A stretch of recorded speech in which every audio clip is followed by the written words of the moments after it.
No puedes hacer esto. Soy inspectora de policía. El timbre sonó, y al abrir la puerta, me quedé completamente paralizado. Allí estaba ella, la mujer de unos 50 años con la que había pasado una noche inolvidable en una de esas excursiones sin preguntas hacía unos días. Nunca habíamos intercambiado números, ni sabíamos dónde vivía el otro. Pensé que nunca la volvería a ver. En ese instante, mi mente se quedó en blanco. ¿Qué había pasado exactamente en aquella excursión sin preguntas? ¿Y por qué había venido ella hasta aquí?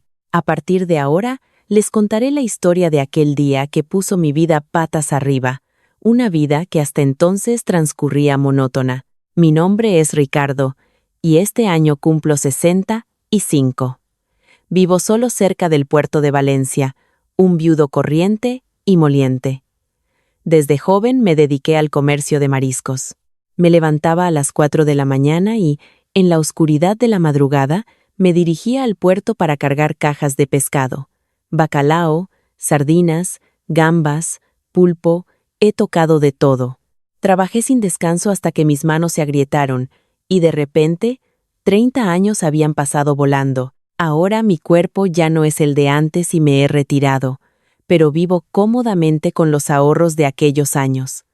Aparentemente, mi vida no tiene grandes problemas, pero la historia cambia en cuanto entro en casa.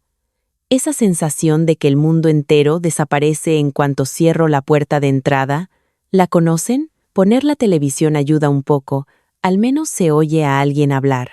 Por eso, en cuanto me despierto por la mañana, lo primero que hago es coger el mando a distancia. Cambio de canal sin ver nada interesante y al final empiezo el día con las noticias de fondo. Como solo 2 o 3 guarniciones ya son un festín. Cuando mi esposa vivía, era diferente. Fuera sopa de lentejas o de marisco, ella siempre me preparaba un plato caliente de sopa antes de que yo saliera temprano por la mañana. Todavía hoy, a veces, al calentar algo en el microondas, siento un nudo en la garganta. El olor a máquina mezclado con el de la comida no se parece en nada al aroma de la sopa que ella me preparaba. Mi esposa falleció hace unos años de cáncer de páncreas. Hasta el final, no quiso preocuparme y rara vez se quejaba de su dolor. Eso me preocupaba aún más. Con el tiempo, el dolor se ha mitigado un poco, pero no sé si eso es mejor o más triste. Mi hijo está casado y vive aparte.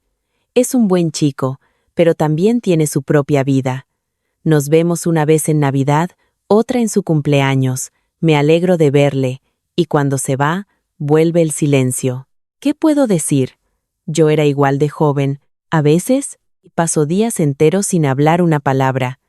Solo uso mi voz si alguien me llama, y si no hay llamadas, el día transcurre en silencio absoluto. En esas noches, tumbado en la cama, mirando al techo, me pregunto, ¿esto es vida? Un día, encontré un folleto extraño en el buzón. Ahora que lo pienso, fue el comienzo de algo que cambiaría mi vida por completo. En el buzón, normalmente solo hay facturas o folletos publicitarios. Ese día, sin muchas expectativas, metí la mano y encontré un pequeño papel entre los demás. Lo saqué y lo abrí. Se buscan participantes para una excursión, sin preguntas. No preguntamos nombres ni profesiones. Vive otra vida por un solo día. Al principio, solté una risita. ¿Una excursión sin preguntas? ¿Qué significa eso? ¿No será una estafa? Doblé el folleto y lo puse encima de la pila de facturas.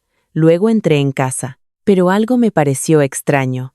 Mientras cenaba, el folleto seguía llamando mi atención.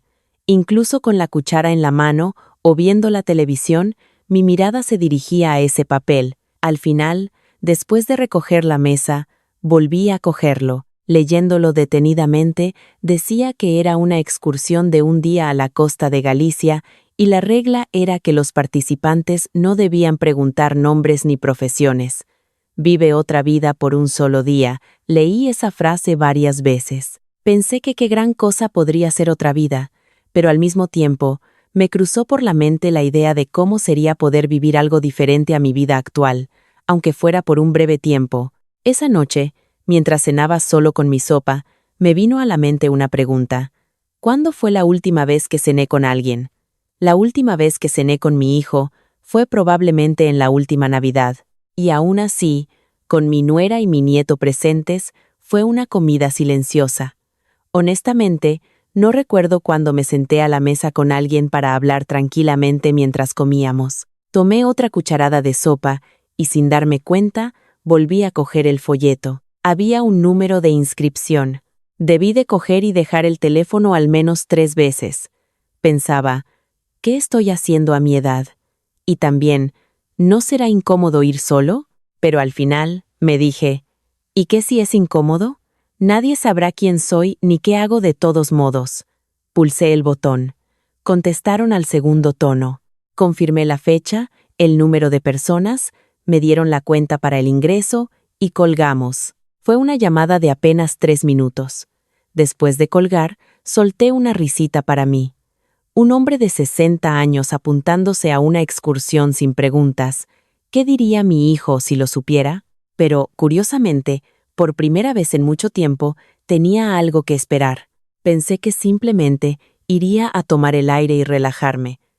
Sin embargo, no tenía ni idea de lo que este viaje significaría para mi vida.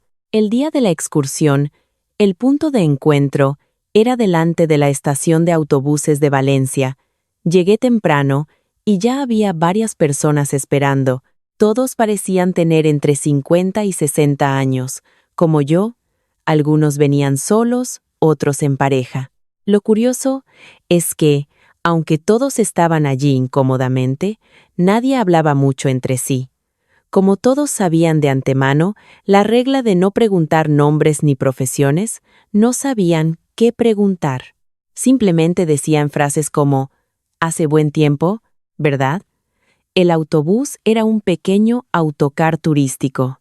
Los asientos estaban de 2 en 2, y yo me senté junto a la ventana. El asiento de al lado estaba vacío.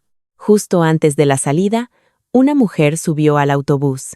Tenía el pelo corto y bien peinado, y vestía una chaqueta azul marino. Su aspecto era tranquilo y discreto. Miró los asientos vacíos y se sentó discretamente a mi lado. «Con permiso», dijo en voz baja, y su voz era muy tranquila. No era ruidosa, pero tampoco fría, sino agradable al oído. El autobús partió y, durante un rato, no hablamos. Yo miraba por la ventana y ella miraba al frente con las manos sobre el regazo. Era incómodo, pero no desagradable. Qué extraño. Pero, ¿y si hubieran pasado unos 30 minutos? Ella fue la primera en hablar. «Espero que tengamos un buen día hoy». Y con eso, hizo una ligera inclinación de cabeza. Era un saludo formal, pero no rígido, sino cálido. Yo también asentí rápidamente. «Yo también. Espero que tengamos un buen día». Ese fue el comienzo. Al principio, no eran grandes conversaciones. Hablamos del tiempo, si alguna vez había estado en Galicia, si me mareaba en el autobús. Pero de repente, la conversación fluyó con naturalidad. «¿Cuánto tiempo llevas viviendo solo? ¿Tienes hijos? ¿Cómo pasas tus días últimamente?». No sabía su nombre ni su profesión. Tampoco sabía dónde vivía, pero eso era incluso más cómodo. Como no sabía quién era la otra persona, no había necesidad de aparentar o de intentar quedar bien. Podía hablar con total sinceridad. Le conté la historia de mi esposa, que hacía unos años que había fallecido y que ahora había días en los que no hablaba ni una palabra. Normalmente, no sacaba estos temas, pero curiosamente, las palabras me salían con fluidez. Ella me escuchaba y me correspondía con ligereza. No me consolaba innecesariamente ni ponía cara de pena. Simplemente escuchaba en silencio y de vez en cuando soltaba un comentario. Cuando pasas mucho tiempo solo, a veces tu propia voz te resulta extraña. Esa frase era perfecta. Yo me sentía exactamente así. Cuando el autobús se adentró en Galicia, el paisaje exterior cambió. Las montañas se acercaban y se notaba cómo el aire cambiaba. Los dos guardamos silencio un momento mientras mirábamos por la ventana, pero el silencio no era incómodo. Me sentía tan cómodo como si estuviera sentado junto a alguien a quien conocía desde hacía mucho tiempo. Me pregunté cuándo había sido la última vez que me había sentido tan cómodo con alguien a quien acababa de conocer. Cuando el sol empezó a ponerse, el autobús llegó a un alojamiento cerca de la playa, y yo, desde ese momento, deseaba que la conversación con esta persona continuara de alguna manera. El alojamiento era una pequeña pensión con vistas directas al mar. Después de recibir la llave de la habitación y dejar el equipaje, todos los participantes se reunieron para cenar. Había una mesa grande con una abundante selección de mariscos, y como mi profesión era la que era, tenía un ojo especial para el pescado. Los productos de hoy están bastante frescos, pensé con satisfacción mientras me sentaba a la mesa. Ella se sentó frente a mí. La mesa no era muy ancha, así que la distancia entre nosotros era bastante corta. Mientras comíamos, también conversamos con otros participantes. Aunque no sabíamos sus nombres, podíamos entendernos. Como todos habíamos vivido experiencias similares, nuestros puntos de humor eran parecidos y rápidamente encontramos puntos en común. Cuando la cena terminó y la gente empezó a retirarse a sus habitaciones, ella se acercó a mí y dijo en voz baja, ¿quieres salir a tomar el aire? No tenía razón para negarme. Salimos a la playa. El sol ya se había puesto y el cielo estaba teñido de un intenso azul marino. El sonido de las olas llegaba de forma constante. Chof, chof. Era como el sonido de la tierra respirando. Caminamos juntos por la arena. No importaba que no habláramos mucho. El sonido de las olas llenaba todo el espacio vacío. Después de caminar un buen rato, ella dijo, «El día de hoy ha pasado más rápido de lo que pensaba». Yo le respondí con una sonrisa. Cuando uno lo pasa bien, siempre pasa rápido. Ella también sonrió. No era una risa fuerte, sino una sonrisa en la que las comisuras de sus labios se levantaban ligeramente. Pero me pareció muy agradable. Nuestros pasos se ralentizaron de forma natural. No teníamos prisa. Entonces, los dos nos detuvimos casi al mismo tiempo. Las olas llegaban hasta nuestros pies y retrocedían, y mientras las mirábamos en silencio, la punta de mi dedo rozó ligeramente el dorso de su mano.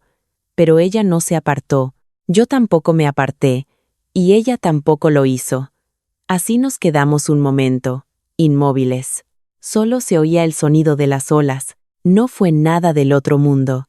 Solo el roce de las puntas de los dedos, pero sentí una calidez en algún lugar de mi pecho. Era una sensación que no había experimentado en mucho tiempo. «Ah, esto existía», me dije. De vuelta al alojamiento, la conversación continuó. Sentados en un pequeño sofá al final del pasillo, hablábamos en voz baja. Los demás participantes ya se habían retirado a sus habitaciones. Surgió el tema de cuál había sido el momento más difícil de nuestras vidas. Yo le conté el día en que a mi esposa le diagnosticaron cáncer por primera vez. Salí del hospital y me quedé solo en el aparcamiento, incapaz de mover los pies. No podía llorar y simplemente me quedé allí, paralizado, durante mucho tiempo. Ese fue el momento más derrumbante de mi vida.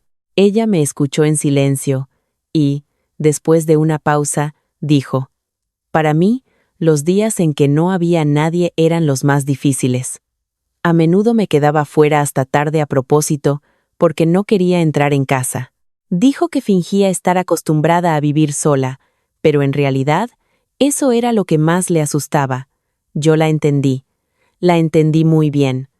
Ambos éramos personas que llevábamos mucho tiempo solos, y por eso, poder desahogarnos con alguien así, nos resultaba extraño, y al mismo tiempo, muy reconfortante. Ella dijo en voz baja, «Hoy solo quiero no pensar en nada». No dije nada. En su lugar, me acerqué un poco más a ella. ¿Cuánto tiempo estuvimos sentados así? En algún momento, ella apoyó suavemente su cabeza en mi hombro. Yo también me quedé quieto. No sentí deseos de apartarla. Más bien, contenía la respiración por miedo a que este momento pasara demasiado rápido. Esa noche, no volvimos a nuestras habitaciones. No fue una noche extravagante. Fue más cálida que ardiente, más cautelosa que apresurada. Nosotros dos, que habíamos estado solos durante tanto tiempo, Nos convertimos en uno esa noche. No puedo expresar con palabras cuánto tiempo hacía que no sentía la calidez de otra persona tan cerca. Sentí que esto era vivir. Fuera de la ventana, el sonido de las olas continuó constante durante toda la noche. Antes de dormirme, pensé, quizás esta persona sea el amor tardío de mi vida. Pero el problema llegó a la mañana siguiente. Cuando abrí los ojos, ella ya estaba despierta. Los rayos del sol entraban por la ventana. Se oía el sonido de las gaviotas desde el mar. Normalmente, me habría despertado solo y habría mirado fijamente al techo, pero esa mañana fue diferente. Pensé que el simple hecho de tener a alguien al lado hacía que la mañana se sintiera tan distinta, pero su expresión era, de alguna manera, silenciosa. Sonreía, pero era el rostro de alguien que había tomado una decisión. Yo también lo sentí de inmediato. Ah, esto se acaba aquí. Después del desayuno, se acercaba la hora de salida del autobús. Los participantes empezaron a recoger sus cosas y a reunirse frente al autobús uno a uno. Yo también cogí mi bolso y salí. Ella caminó a mi lado. De pie frente al autobús, nos miramos un momento. No es que no tuviéramos nada que decir. Al contrario, teníamos demasiadas cosas que decir. Quería pedirle su número de teléfono y decirle que quería volver a verla, pero ambos sabíamos que eso iría en contra de las reglas de este viaje. No preguntar nombres ni profesiones. No intercambiar números de teléfono. No hacer promesas de volver a verse. Al principio, pensé que era una regla divertida, pero en este momento me resultó increíblemente cruel. Ella fue la primera en hablar. Simplemente guardémoslo como un buen recuerdo. Lo dijo con calma, pero su voz tembló ligeramente al final. Yo también lo sentí. Quise retenerla, pero mis manos no se movían. No podía decir nada. Todo lo que pude hacer fue asentir. Estuve aturdido todo el camino de vuelta a casa en el autobús. Al bajar en la estación de autobuses de Valencia y caminar hasta casa, mis pasos se sentían extrañamente pesados. Entré en casa, dejé el bolso y me desplomé en el sofá. El sonido del viejo televisor volvió a sonar. Hasta ayer, eso era simplemente mi vida cotidiana, pero hoy, ese sonido me pareció extrañamente más vacío. Pasaron unos días. No dejaba de pensar en ella. Mientras comía, mientras paseaba por el puerto, antes de dormirme. Era alguien cuyo nombre no conocía, no sabía dónde vivía, y no tenía forma de contactar, pero no dejaba de pensar en ella. A mi edad pensaba, ¿qué me pasa? Pero, ¿qué podía hacer? Así se sentía mi corazón. Así pasó una semana. Sonó el teléfono. Era un número desconocido. Contesté y era un hombre con voz grave y baja que me dijo de repente, «Soy el investigador Javier Torres de la Fiscalía Provincial de Valencia. Su cuenta, a nombre de Ricardo Sánchez, está implicada en un delito». De repente, mi mente se quedó en blanco. ¿Implicado en un delito? ¿Mi cuenta? He vivido toda mi vida sin que nadie me señale con el dedo, y al oír esas palabras sentí que se me caía el corazón al suelo. El interlocutor continuó hablando con mucha calma y habilidad.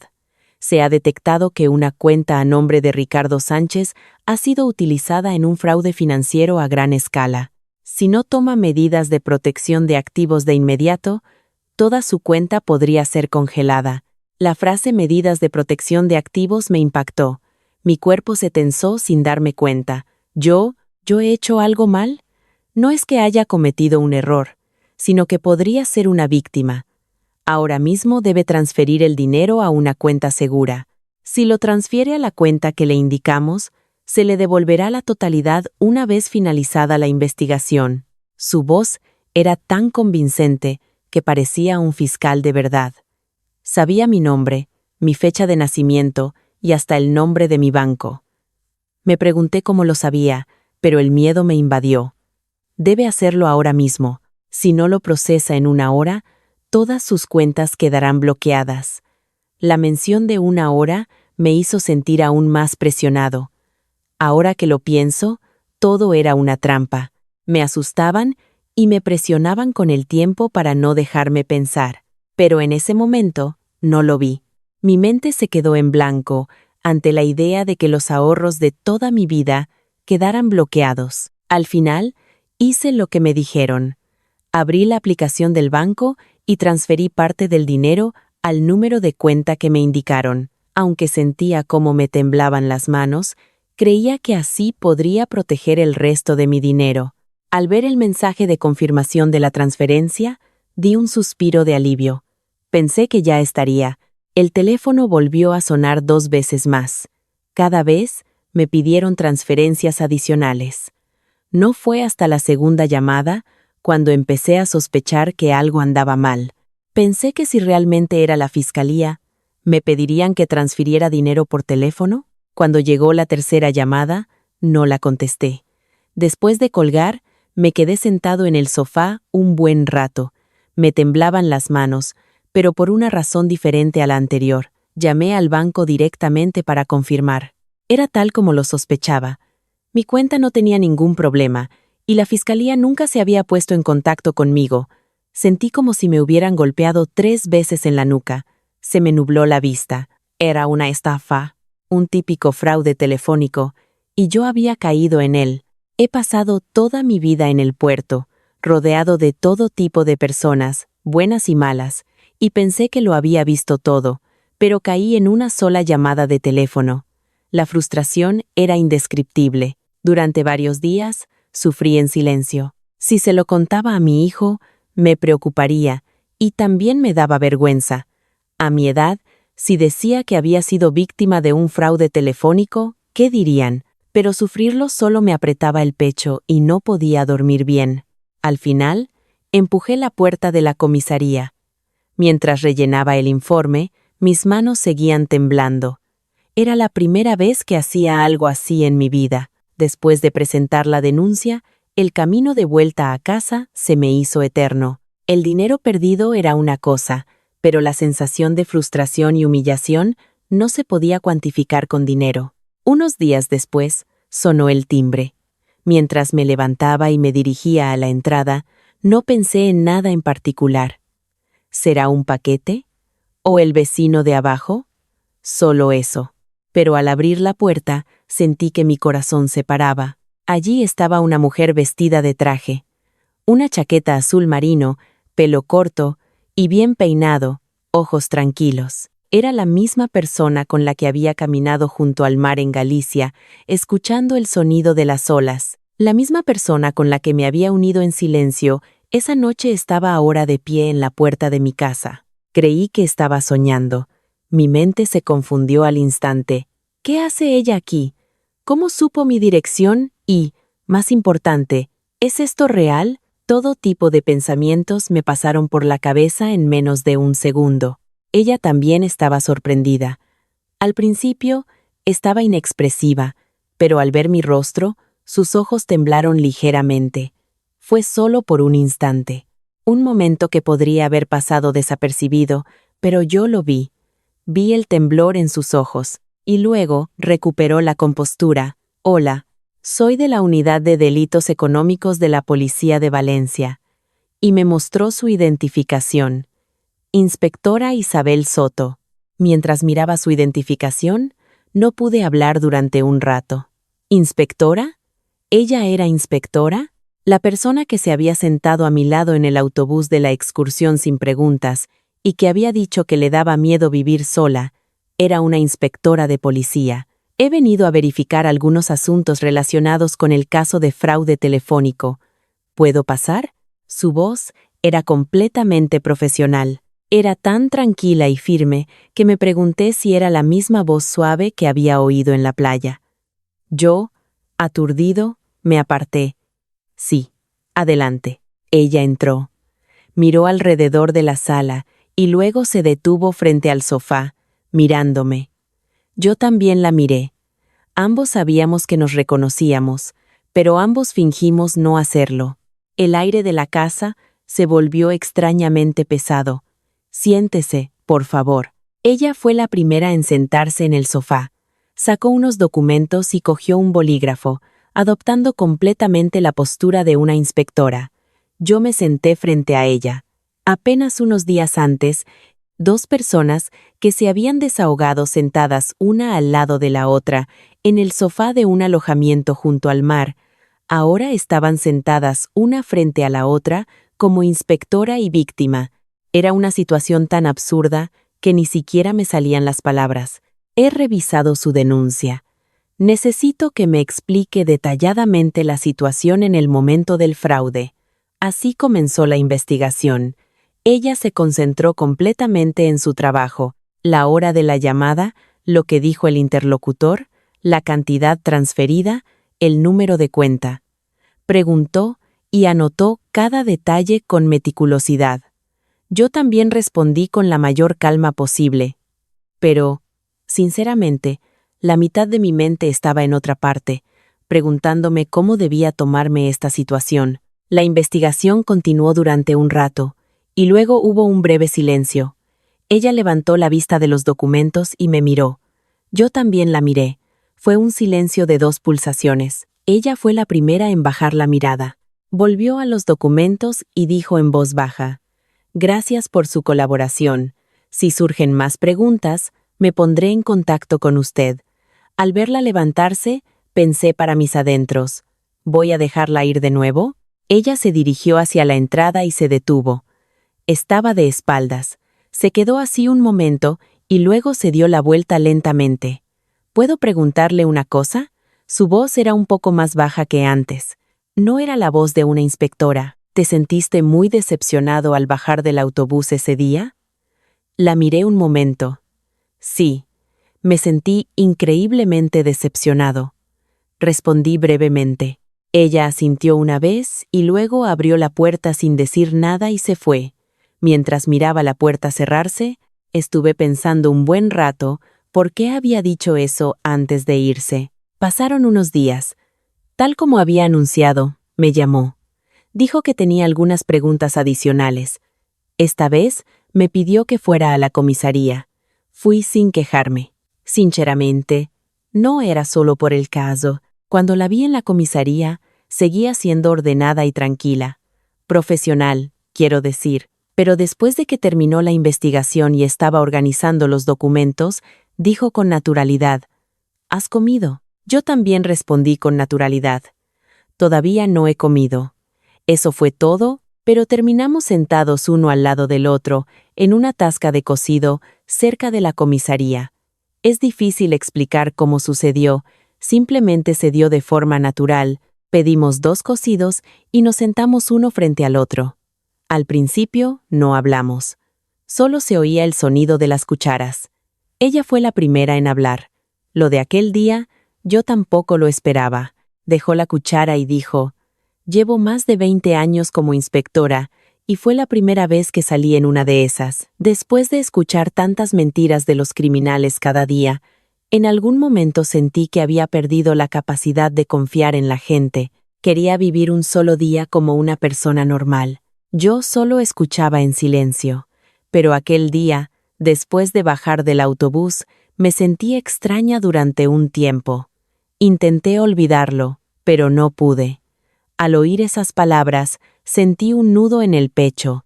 Yo también. Yo tampoco pude. Los dos nos miramos a los ojos. Fue solo un instante, pero en ese breve momento pareció que lo habíamos dicho todo. A partir de ese día, empezamos a vernos a menudo. Isabel, ese era su nombre, Isabel Soto, me llamaba cada vez que surgían cosas que verificar mientras investigaba el caso. Yo también la llamaba si recordaba algo. A veces, las llamadas se alargaban. Empezábamos hablando del caso y, de repente, estábamos hablando de cosas completamente diferentes. ¿Qué comiste hoy? El tiempo se ha vuelto de repente frío. Cosas sin importancia. Isabel investigó el caso con mucha tenacidad. Rastrea el flujo de las cuentas de la organización de fraude telefónico una por una. Rastreó la ubicación de las llamadas y encontró conexiones reuniendo casos de víctimas similares. Yo también intenté ayudar en todo lo que pude. Volví a escuchar las grabaciones de las llamadas y anoté el tono de voz del interlocutor y cualquier característica peculiar para transmitírselo. Al principio, solo cooperaba como víctima, pero en algún momento sentí un deseo de que ella resolviera este caso. Por Isabel. Una noche, recibí una llamada de Isabel. Hemos detenido a la organización de fraude telefónico hoy. Su voz sonaba un poco más animada de lo normal. El hecho de que una persona tan tranquila sonara animada me hizo imaginar lo difícil que había sido la investigación. Ha hecho un gran trabajo. De verdad. Gracias a su meticulosa ayuda, Ricardo, hubo un breve silencio. Parece que parte del dinero robado será recuperado. Le avisaré cuando se confirme la cantidad exacta. El dinero puede esperar. Más importante, ¿ha comido? Oí una pequeña risa al otro lado del teléfono. Me gustaba oír su risa. Unos días después, recibí la noticia de que el caso había sido completamente cerrado. Fui a la comisaría para la verificación final de algunos documentos y Isabel me estaba esperando en el vestíbulo. Como era después de su horario de trabajo, no llevaba uniforme, sino ropa cómoda. De alguna manera, me pareció que se superponía la imagen de cuando la vi por primera vez en el autobús. Después de terminar la verificación de los documentos, salimos de la comisaría. El viento de la tarde era bastante frío. Mientras caminábamos, Isabel dijo: «En realidad, ese día intenté olvidarlo. Yo seguí caminando y dije, yo quería volver a verla de cualquier manera». Isabel tampoco detuvo sus pasos. Simplemente siguió caminando mirando al frente. Luego, muy lentamente, llevó su mano hacia mi brazo, con la misma cautela que aquel día en la playa de Galicia, cuando nuestras manos se rozaron. Esta vez, fui yo quien le cogió la mano primero. Dicen que a veces, en la vida, ocurren cosas inesperadas todas a la vez. Para mí, ese día fue así. Empezando por un absurdo folleto de una excursión sin preguntas, sufriendo un fraude telefónico por primera vez en mi vida, y la persona que pensé que nunca volvería a ver apareció ante mí como inspectora. Es como si todo esto no pudiera ocurrirle a una sola persona al mismo tiempo. En una novela dirían que es demasiado forzado, pero la vida es a veces más novelística que una novela. Pero hay algo que quiero decirles al contar esta historia. No caigan en el fraude telefónico como yo. Doe, no me pasaría. Yo también pensé eso. He tratado con todo tipo de personas en el puerto toda mi vida.